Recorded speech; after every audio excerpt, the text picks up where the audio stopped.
আচ্ছা, কোরআনে কারিমে কোন কোন জায়গায় আল্লাহ পাক একটা কথা বলছেন যে ওয়াহুয়া মাআকুম আইনামা কুনতুম, এখানেও আছে, এই আয়াতের মধ্যেও আছে, আরো অনেক জায়গায় আছে। আল্লাহ পাক মুসা এবং হারুন আলাইহিস সালাম এই দুইজনকে যখন আল্লাহ সুবহানাহু ওয়া তাআলা ফেরাউনের কাছে পাঠাইছেন, তখন তাদেরকে বলছেন যে তোমরা ফেরাউনের কাছে যাও, ইন্নানি মাআকুমা, আমি আল্লাহ তোমাদের সাথে আছি, আমি আল্লাহ তোমাদের সাথে আছি। তারপর আল্লাহ বলছেন ওয়াহুয়া মাআকুম আইনামা কুনতুম, তোমরা যেখানেই থাকো না কেন তিনি তোমাদের সাথেই থাকেন, আল্লাহ তোমাদের সাথেই থাকেন। ওয়া নাহনু আকরাবু ইলাইহি মিন হাবলিল ওয়ারিদ, তোমাদের ঘাড়ের যে রগটা আছে এই ঘাড়ের নিকট এর চাইতেও আরো অধিক নিকটে আল্লাহ রাব্বুল আলামিন, আল্লাহ বান্দার এত নিকটে থাকেন। তাহলে এই আয়াতগুলোর দ্বারাই আমরা বুঝে গেছি, এই আয়াতগুলোর কারণে আমরা মনে করি যে আল্লাহ তো আমার একেবারে নিকটেই। তাহলে আল্লাহ সব জায়গায় আছে, ওয়াল্লাহু মাআস সাবিরিন, আল্লাহ ধৈর্যশীলদের সাথে আছেন। তারপর আল্লাহ মুহসিনিনদের সাথে আছেন, আল্লাহ মুত্তাকিনদের সাথে আছেন। এই সাথে থাকাটা এটাও আল্লাহ রাব্বুল আলামিনের একটা সিফাত। বান্দার সাথে থাকা এটা আল্লাহর একটা গুরুত্বপূর্ণ সিফাত।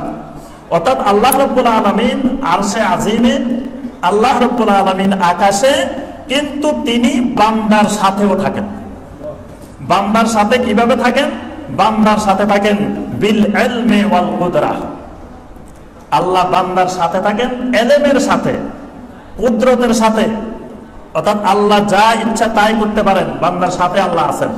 আল্লাহ যার সাথে থাকেন অর্থাৎ আল্লাহ রাব্বুল আলামিন তার পক্ষে থাকেন, তার অনুকূলে থাকেন। আল্লাহ রাব্বুল আলামিন সাথে থাকার অর্থ হলো আল্লাহ সবকিছু দেখতেছেন, আল্লাহ সবকিছু শুনতেছেন। এই জন্য দেখবেন যে আয়াতে আল্লাহ রাব্বুল আলামিন ওই আমি তোমাদের সাথে আছি এই কথা বলছেন, ওই আয়াতের শেষেই আল্লাহ পাক ব্যাখ্যা করে দিয়েছেন যে আল্লাহ কেমনে সাথে আছেন। যেমন মুসা এবং হারুন আলাইহিস সালামকে বলছেন ইন্নানি মাআকুমা, আমি তোমাদের সাথে আছি। এরপর আল্লাহ বলছেন আসমাউ ওয়া আরা, আমি তোমাদের সাথে আছি, আমি সবকিছু শুনি, সবকিছু দেখি। সুবহানাল্লাহ, মানে আমি শোনা এবং দেখার মাধ্যমে তোমাদের সাথে আছি। তোমরা সেখানে যে কি বলবা, ফেরাউন কি বলবে, সবকিছু আমি আল্লাহ শুনতেছি, সবকিছু আমি দেখতেছি। এই দেখা এবং শোনার মাধ্যমে আমি তোমাদের সাথে আছি। এখানে দেখেন আল্লাহ বলছেন ওয়াহুয়া মাআকুম আইনামা কুনতুম, তোমরা যেখানেই থাকো না কেন তিনি তোমাদের সাথে আছেন। এরপর আল্লাহ বলছেন আল্লাহু বিমা তা'মালুনা বাসীর, তোমরা যা কিছু করো আল্লাহ রাব্বুল আলামিন সব কিছু দেখেন। এই দেখার মাধ্যমে আল্লাহ রাব্বুল আলামিন বান্দার সাথে থাকেন। অর্থাৎ বান্দা যেখানে, এই যে রমজানের দিন আপনি যদি পুকুরের মধ্যে ডুব দিয়েও পানি খান, আল্লাহ কি দেখেন না? দেখেন। ওই আল্লাহ পুকুরের নিচে গেলেও, তারপরে ঘরের দরজা জানালা বন্ধ করে সেখানে যে কিছু খাইলেও আল্লাহ কিন্তু দেখে যান। এই দেখাটা হলো আল্লাহ সাথে থাকা। অর্থাৎ আল্লাহ সবকিছু দেখেন, আল্লাহ সবকিছু জানেন, আল্লাহ সবকিছু শুনেন। এটা হলো বান্দার সাথে আল্লাহ রাব্বুল আলামিন থাকেন। কিন্তু এর অর্থ এই নয় আল্লাহ সাথে সাথে বান্দা যেখানে যায় আল্লাহর সাথে সাথে, অথবা বান্দার কালবের ভিতরে আল্লাহ ঢুকে গেছে। এটা একটা আরেক ভ্রান্ত বিশ্বাস যে কলবের ভিতরে আল্লাহ ঢুকে যায়। বলে যে আল্লাহ সাত তবক আসমান জমিন কোথাও জায়গা হয় না, মুমিনের ছোট্ট একটা কল, এটার মধ্যে নাকি আল্লাহ ঢুকে যায়। নাউযুবিল্লাহ, এটা মুশরিকদের ধারণা।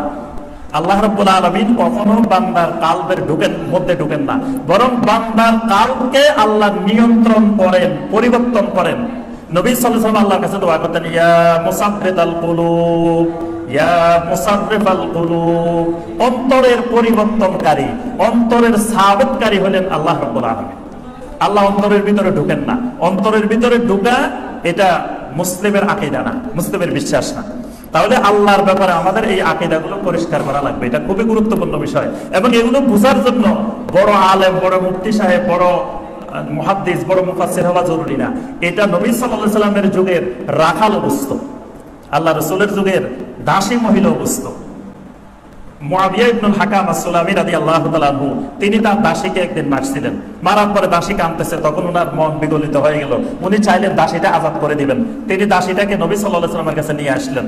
আনার পরে নবী সাল্লাল্লাহু আলাইহি ওয়াসাল্লাম বললেন, দাসীকে জিজ্ঞেস করলেন আইন আল্লাহ, এই দাসী তুমি বলো আল্লাহ কোথায়? দাসী বলে উঠলেন ফিস সামা, আল্লাহ কোথায়? দেখেন ওই যুগের দাসীও কত বিশুদ্ধ আকীদা সম্পন্ন, যে ফিস সামা, আকাশে। নবী সাল্লাল্লাহু আলাইহি ওয়াসাল্লাম জিজ্ঞাসা করলেন মান আনা, আমি কে, আমাকে চিনো? বলছে আনতা রাসূলুল্লাহ, যে আল্লাহ আকাশে ওই আল্লাহর রাসূল আপনি। সুবহানাল্লাহ। নবী সাল্লাল্লাহু আলাইহি ওয়াসাল্লাম বলেন আতিকহা ফা ইন্নাহা মুমিনা, দাসীটারে এখনই আযাদ করে দাও, সে তো পরিপূর্ণ মুমিন। সুবহানাল্লাহ। তাহলে মুমিন সার্টিফিকেট দিয়েছেন আল্লাহ রাসূল সাল্লাল্লাহু আলাইহি ওয়াসাল্লাম। দুইটা প্রশ্ন করে মুমিনের সার্টিফিকেট দিয়েছেন। প্রথম প্রশ্ন আল্লাহ কোথায়, দ্বিতীয় প্রশ্ন আমি কে। এই দুইটা তার পরিষ্কার। নবী সাল্লাল্লাহু আলাইহি ওয়াসাল্লাম বলছেন সে মুমিনা, তাকে আযাদ করে দাও। সুবহানাল্লাহ। তাহলে ওই যুগের একটা বাদী, একটা দাসীও জানতো যে আল্লাহ কোথায়। তারপরে অনেক সাহাবাই কেরাম রাদিয়াল্লাহু তাআলা আলাইহিম আজমাইন, তারা বিশাল বিশাল ডিগ্রি নিয়ে বিশাল লেখাপড়া করে ইসলাম গ্রহণ করেন নাই, কিন্তু তাদের আকীদা বুঝতে তাদের কোনো অসুবিধা হয় নাই। আল্লাহ পাক আকীদাকে, বিশ্বাসের বিষয়গুলোকে এত সহজ করে দিয়েছেন যাতে একটা মানুষ যিনি নামটাও স্বাক্ষর করতে জানে না, তিনিও যাতে বিষয়টা বুঝতে পারে।